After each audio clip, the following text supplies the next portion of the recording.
Hello friends, welcome to our new video. इस video के माध्यम से हम आपको बताना चाहते हैं कि गर्भावस्था के दौरान गर्भवती को किस तरह के आहार और पोषक तत्वों को अपने खान पान में शामिल करना चाहिए।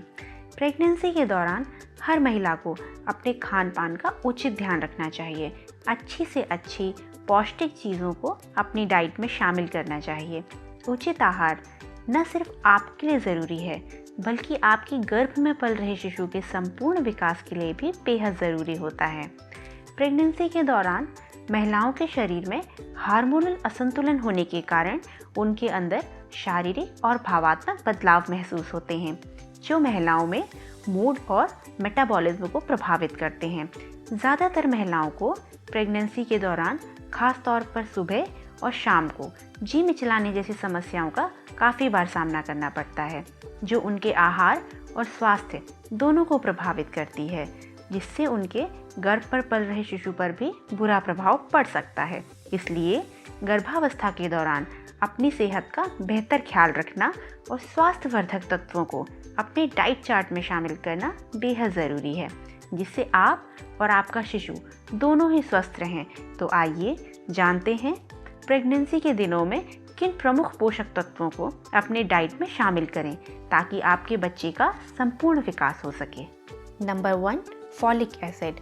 फॉलेट विटामिन B9 का एक प्राकृतिक रूप है जो हरी पत्तेदार सब्जियों, खट्टे फलों, फलियों इत्यादि में पाया जाता है। वहीं फॉलिक एसिड अप्राकृतिक विटामिन B का एक प्रकार है जिसका इस्तेमाल एक सप्लीमेंट के रूप में फॉलेट की कमी को पूरा करने के लिए किया जाता है।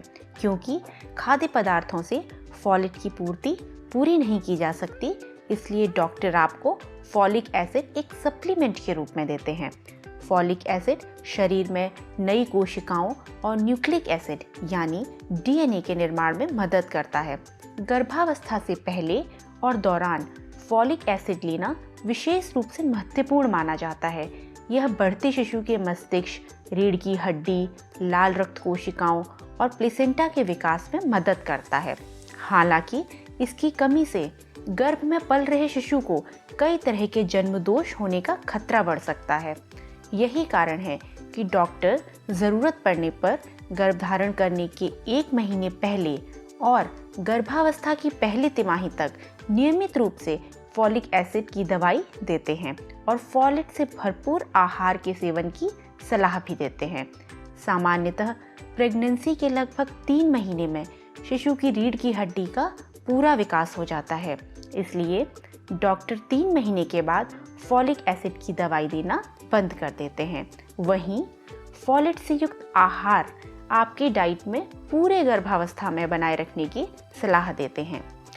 फॉलिक एसिड से युक्त आहार की पूर्ति के लिए पालक, ब्रोकली, हरी गोभी, लोबिया, हरे मटर, राजमा, एवोकेडो, छोले, फल इत्यादि का सेवन किया जा सकता है।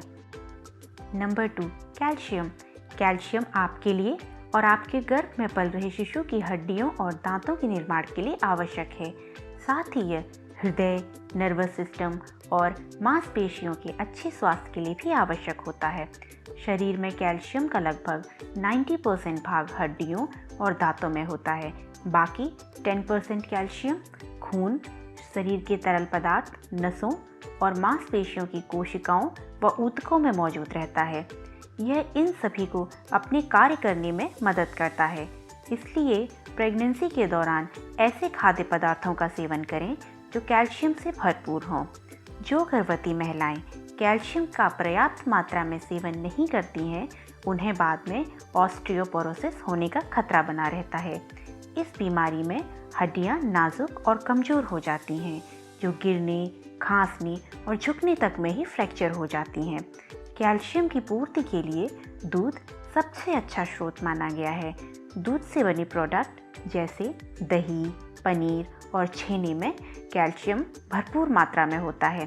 साथ ही बादाम, अंजीर, कीवी और कॉर्नफ्लेक्स इत्यादि के सेवन से भी कैल्शियम की आपूर्ति पूरी की जा सकती है। इसके अलावा अगर नॉन वेज भोजन की बात करें तो चिकन और सार्डिन फिश कैल्शियम का अच्छा स्रोत माने जाते हैं। Number 3, vitamin D. Vitamin D calcium को शरीर में अवशोषित करने में मदद करता है और साथ ही शरीर में कैल्शियम और फॉस्फेट की मात्रा को नियंत्रित बनाए रखता है। हड्डियों, दांतों और मांसपेशियों को स्वस्थ रखने के लिए विटामिन डी की आवश्यकता होती है। विटामिन डी उच्च रक्तचाप और शुगर लेवल को भी नियंत्रित बनाए रखता है, इसलिए गर्भावस्था के दौरान विटामिन डी के सेवन की सलाह दी जाती है। हम में से अधिकांश लोग अपने आहार में विटामिन डी नहीं ले पाते हैं, इसलिए विटामिन डी का प्रमुख स्रोत धूप माना जाता है। प्रेगनेंसी के समय दिन में कम से कम 20 मिनट तक धूप के संपर्क में रहना चाहिए। Number 4, iron. थकान, सिर दर्द, चक्कर, कमजोरी या सांस फूलना, यह सब ऐसे लक्षण हैं जो गर्भवती अपनी गर्भावस्था के दौरान अनुभव करती है। डॉक्टर के अनुसार ऐसे लक्षण आयरन की कमी के कारण आ सकते हैं। गर्भावस्था के दौरान आयरन की पर्याप्त मात्रा होना महिला व उसके बच्चे के लिए बेहद ज़रूरी होती है, क्योंकि आयरन की कमी से बच्चे के मस्तिष्क का विकास प्रभावित हो सकता है। गर्भावस्था के समय महिलाओं में खून की कमी एक आम बात है। हीमोग्लोबिन के रूप में आयरन हमारे रक्त में ऑक्सीजन ले जाने के लिए आवश्यक है, जिसके चलते हमें थकान, कमजोरी महसूस नहीं होती है। गर्भावस्था के दौरान बढ़ते भ्रूण की मांग को पूरा करने के लिए महिला के शरीर को रक्त की मात्रा में वृद्धि करने की आवश्यकता होती है, जो आयरन से पूरी की जाती है। इसलिए आहार में अधिक आयरन आवश्यक है। आयरन की कमी के कारण एनीमिया, समय से पहले डिलीवरी, कम वजन या अल्प विकसित शिशु पैदा होने की संभावना बढ़ जाती है। आयरन की पूर्ति के लिए मांसाहारी स्रोतों को बेहतर माना गया है, क्योंकि आयरन की मात्रा मांसाहारी खाने में अधिक होती है। इसके लिए आप अंडे, चिकन, बीफ का सेवन कर सकती हैं। जबकि शाकाहारी स्रोतों की बात करें तो आयरन की मात्रा को बढ़ाने के लिए टमाटर और आंवला खाने से आयरन की मात्रा बढ़ जाती है। सरसों का साग, सलजम का साग, मूली के पत्ते, पुदीना, चौलाई, बथुआ, हरा धनिया, हरी प्याज, सूत मूली, टमाटर, चुकंदर, कद्दू, कमल ककड़ी, मेवे, किशमिश, खजूर इत्यादि आयरन से भरपूर खाद्य पदार्थ हैं। गर्भावस्था के दौरान डॉक्टर आपको आयरन सप्लीमेंट भी दे सकते हैं, क्योंकि भोज्य पदार्थों से आप इसकी ज़रूरी मात्रा प्राप्त नहीं कर पाती हैं। हालांकि सप्लीमेंट्स का सेवन डॉक्टर से परामर्श किए बिना करना नुकसानदायक हो सकता है। Number 5, protein. प्रोटीन शरीर की हर एक कोशिका में पाया जाता है, जो त्वचा, बालों, नाखूनों और मांसपेशियों और अन्य सभी ऊतकों को बनाता है। ये कोशिकाओं को संरचना प्रदान करता है और उन्हें ठीक से काम करने में मदद करता है। गर्भावस्था के दौरान भ्रूण के स्वस्थ विकास और मां के स्वास्थ्य को बनाए रखने के लिए प्रोटीन आवश्यक है। प्रोटीन की अपर्याप्त मात्रा बच्चे में उचित विकास में बाधा पहुंचा सकती है और इससे शिशु का वजन भी कम हो सकता है और साथ ही बच्चे के बढ़ते मस्तिष्क पर नकारात्मक प्रभाव भी पड़ सकता है। इसलिए इस समय आप गलती से भी अपने शरीर में प्रोटीन की कमी ना होने दें। आप दूध से बने उत्पादों से प्रोटीन ले सकती हैं, जिसमें दही, अंडा, दूध, चीज़ और पनीर शामिल हैं। सूखे मेवे और बीजों में भी प्रचुर मात्रा में प्रोटीन होता है। सूरजमुखी के बीजों, तिल के बीजों, कद्दू के बीजों में भी बहुत प्रोटीन पाया जाता है। इसके अलावा बीन्स, मटर, सोया दाल, मछली, चिकन इत्यादि में भी प्रोटीन प्रचुर मात्रा में पाया जाता है। Number 6, vitamin C. गर्भावस्था के दौरान विटामिन सी माँ और बच्चे दोनों के लिए महत्वपूर्ण है। विटामिन सी भ्रूण की हड्डियों और दांतों को विकसित करने में मदद करता है। साथ ही प्रेगनेंसी के समय शिशु में होने वाले जन्म दोषों को भी दूर करता है। विटामिन सी एक ऐसा तत्व है जो शरीर की रक्त वाहिकाओं को मजबूत बनाने में मदद करता है, रक्तचाप को कम करता है, प्रतिरोधक क्षमता को मजबूत करता है, हमारे ऊतकों को रिपेयर करता है और साथ ही घाव भरने, हड्डियों के विकास, मरम्मत और त्वचा को स्वस्थ बनाए रखने के लिए भी योगदान प्रदान करता है। इसलिए प्रेगनेंसी के दौरान विटामिन सी का सेवन बेहद ज़रूरी माना जाता है।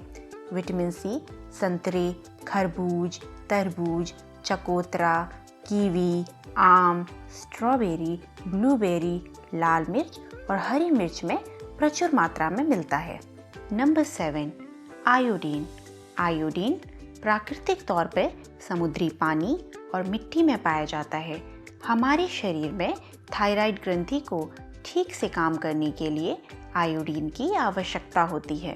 थायराइड ग्लैंड का काम थायराइड हार्मोन बनाना होता है, जो शरीर की मेटाबॉलिज्म दर को नियंत्रित करती है और साथ ही यह हृदय, मांसपेशियों, मस्तिष्क, पाचन क्रिया और हड्डियों के विकास को भी नियंत्रित करती है। भ्रूण के स्वस्थ मस्तिष्क के विकास के लिए भी आयोडीन आवश्यक होता है। आयोडीन की कमी से भ्रूण में अविकसित थायराइड ग्लैंड बनती है, जो बच्चे में कम IQ, धीमा विकास, बहरापन, जन्म दोष आदि कर सकता है। गर्भावस्था के दौरान महिला में आयोडीन की आवश्यकता काफ़ी बढ़ जाती है, जिसकी पूर्ति खाद्य पदार्थों से पूरी की जाती है। हालांकि अधिकांश खाद्य पदार्थों में इसकी मात्रा अपेक्षाकृत कम होती है। इसके लिए आयोडीन युक्त नमक एक आदर्श विकल्प माना गया है। हमें कमेंट करके बताएं आपको ये वीडियो कैसी लगी। अगर आपको ये वीडियो पसंद आई हो तो इसे लाइक और शेयर करें और हमारे चैनल को सब्सक्राइब करें। धन्यवाद।